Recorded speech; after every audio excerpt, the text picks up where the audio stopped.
Koondis oli täna justkui ümber sündinud eilsest mängust. Mis oli siis täna edu saladus Türgi vastu?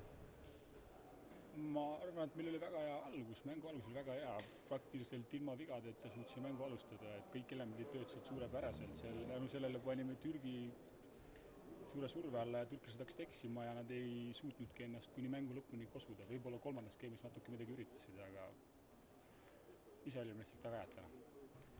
Mis olid Aavo Keele mõtted tänase mängu eel, kuidas ta teid motiveeris? Ütles, et meil on võimalus ajalugu teha, et Eesti koondis ei ole olümpiakvalifikatsiooniturniiri kunagi nii kaugele jõudnud. Seda me tegime. Homme poolfinaal vastaseks Hispaania. Mida teate Hispaania kohta?